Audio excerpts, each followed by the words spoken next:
Recently, while searching for flights to New York, I chanced upon an amazing deal by United Airlines, 660 Singapore dollars one way with a short stop at San Francisco.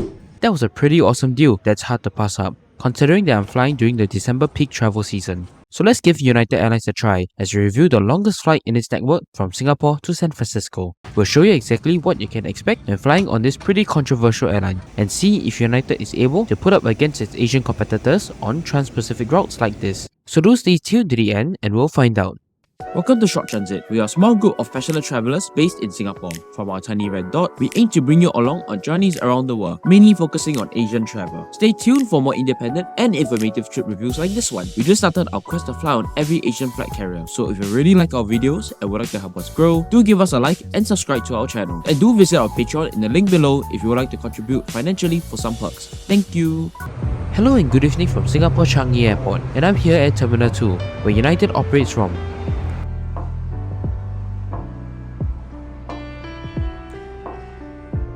Their check-in counters can be found at row 11, featuring self-check-in kiosks and manual counters. Using the self-check-in was surprisingly fast and seamless, as I thought I would be directed to the manual counters for verification. Staff were also around to assist passengers with using the kiosks. I then proceeded to the manual counters to have my bag dropped off and went to the immigration lines. As expected with Changi's top-notch efficiency, I was in the airside in no time.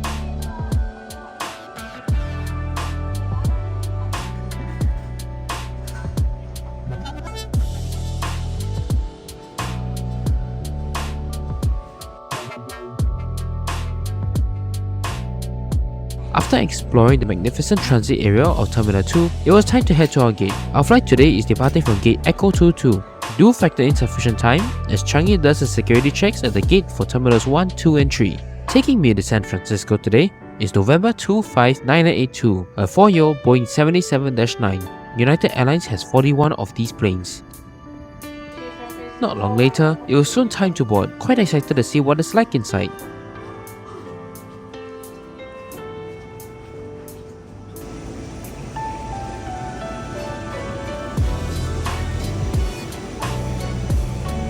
Stepping on board, we can see the famous United Polaris live flat seats, which are in a 1-2-1 configuration, using the Safran Optima model. We then move down to United Premium Plus or Premium Economy, with 21 Collins Aerospace MIQ seats on a 232 layout. Then onwards to Economy, configured in a 333 layout. The first few rows from row 30 to 34 are gazetted as Economy Plus, offering slightly more legroom for a pretty pricey $300 USD. Unfortunately, I won't be flying on these seats today as I stroll towards the back to my seat, 43 Alpha. Interestingly, a neck pillow shaped cushion and a blanket were already waiting for me at the seat. Boarding was soon completed and the safety video started playing. We soon started our pushback, beginning our epic 14-hour journey to San Francisco.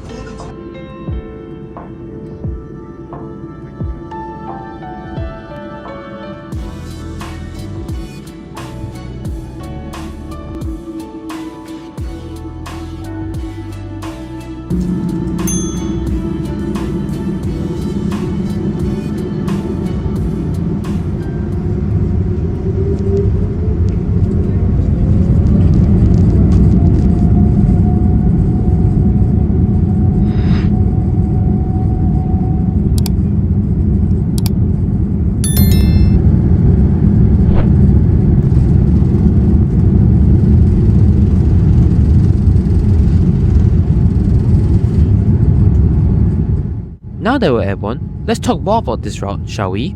The Singapore to San Francisco route is served by United and its Star Alliance partner, Singapore Airlines, operating twice daily flights each. As the flights mainly feed people into each airline's respective hubs, one-way flights aren't that cheap, with Singapore Airlines starting at the ballpark of $1,000, while on United, prices start at around $700 during days of low demand. On top of their offerings, there are also quite a few other East Asian carriers offering one-stop connecting flights from their respective bases to various North American destinations if San Francisco is not your final destination.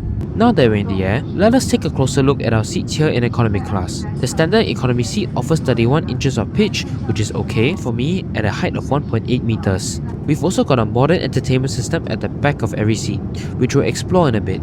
Below that, there's also a standard tray table, which I find to be quite slippery.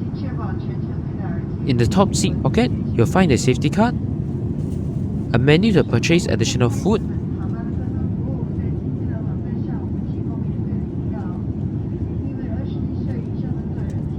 and a promotional pamphlet.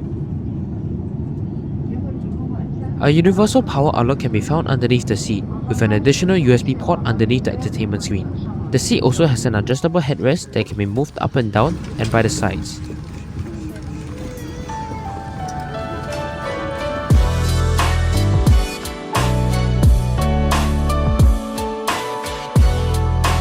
And now, after takeoff, the first meal service soon commenced, with two choices for the main course on offer: Indonesian-style chicken or the tricolor fusilli pasta.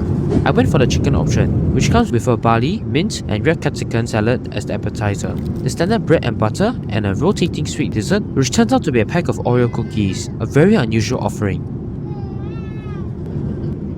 Wooden utensils were provided, along with a pack of salt and pepper, which many airlines no longer offer in economy. I've heard quite a few stories about the subpar quality food on United, but I have to say that this dish is surprisingly quite delicious, even though this dish tasted more like Thai green curry rather than the described Indonesian style. The cabin crew came around a second time to offer drinks, of which I opted for Sprite.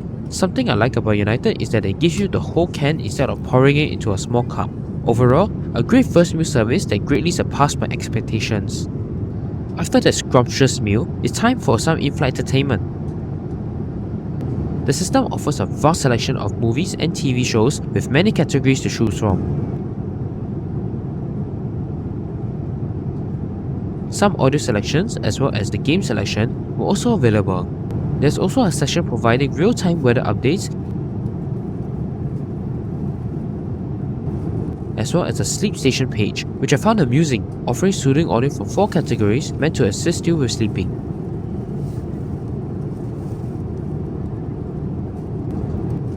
Lastly, there's also a standard modern in-flight map.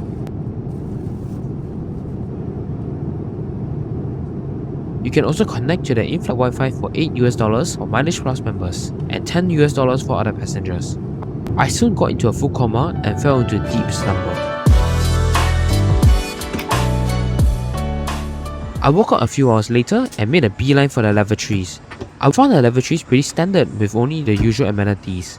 Throughout the flight, it was kept rather spotless with frequent cleanings done by the cabin crew.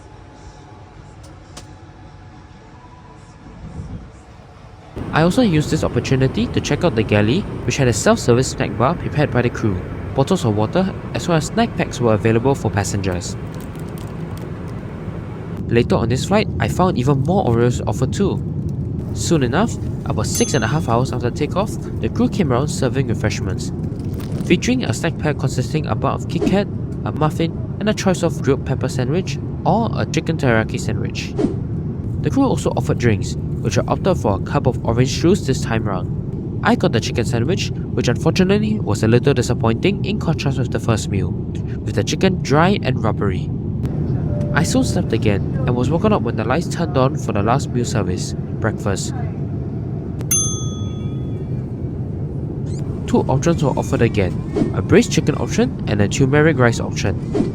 I went with the braised chicken option, served with fruits and a rotating sweet pastry, which turned out to be a cookie catered by SATS. Fun fact, this is the same cookie that's served in military camps around Singapore. I found the spaghetti noodles particularly dry for my liking. Although the rest of the dish was fine, I wasn't a fan of the cookie unfortunately. I found it too sandy. Overall, a decent meal for me. We soon started descending into San Francisco, which is a good time to summarize this flight. In general, the flight was relatively decent with surprisingly generous amount of frills on board, like an extensive entertainment selection and having 3 meals served on board, considering the amount of flag they get for their cost-cutting efforts. Meanwhile, the crew on this flight were quite mixed, with some really friendly ones while others were lukewarm. Not too friendly, but weren't rude either. Overall, this flight was still good value for money considering the fare I paid. You may be wondering, how does it compare with the Asian airlines? It's definitely not at that level yet, with notable shortcomings such as serving Oreo and a cheap cookie as dessert, not having any sort of amenities on board, and having a comparatively tight legroom situation on such a long flight. I would recommend flying United again if the price is right, or if you value the convenience of a direct flight. But most of the time, I would recommend the plethora of East Asian airlines offering a one-stop journey to the US. as they are usually around the same price and have a much superior in-flight experience than United on flights to the US.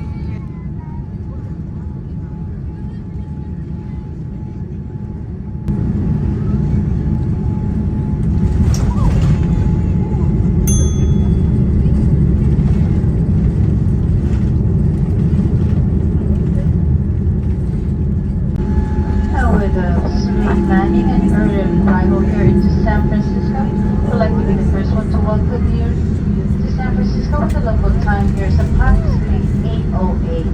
Welcome passengers for the next few minutes. Ladies and gentlemen, for arrival, cross check and await call. Next month. Thank you for watching this video. If you have any suggestions for improvements for this video, do not hesitate to leave us a comment. Do stay tuned for more upcoming videos, and I'll catch you next time. Bye!